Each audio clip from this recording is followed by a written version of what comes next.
O'zbekiston tumanida 5 tashabbus olimpiadasi doirasida maktabgacha va maktab ta'limi tizimi xodimlari o'rtasida sog'lom tanda sifatli ta'lim shiori ostida kasaba uyushmalari kubogi sport musobaqasi bo'lib o'tdi.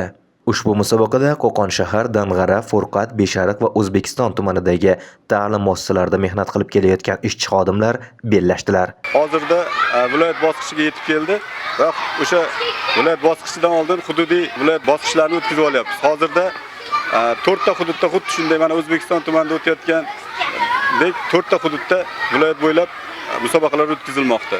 Ushbu o'tkazilayotgan sport tadbirlari sport ommaviyligiga xizmat qiladi. O'sha prezidentimiz aytganidek, ommaviy sportni rivojlantirish bo'yicha bir qancha islohotlar amalga oshirilyapti.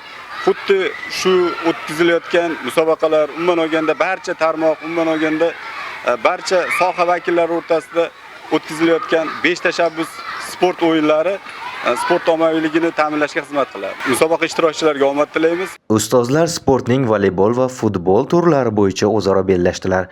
Bellashuvlar yuqori saviyada qizg'in va murosasiz kurashlar ostida kechdi.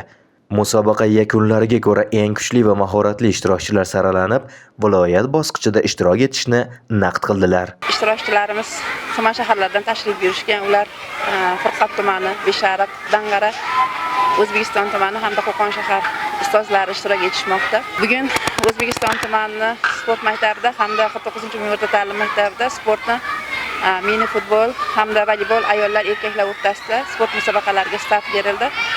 Ushbu musobaqada pedagoglarimizga, xodimlarimizga omad tilaymiz.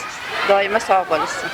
Bu kabi sport tadbirlari ta'lim tizimi xodimlarining nafaqat jismoniy faolligini oshiradi, balki jamoaviylik muhitini mustahkamlash, sog'lom raqobatni shakllantirish va iqtidorlarni kashf etishda muhim ahamiyat kasb etadi.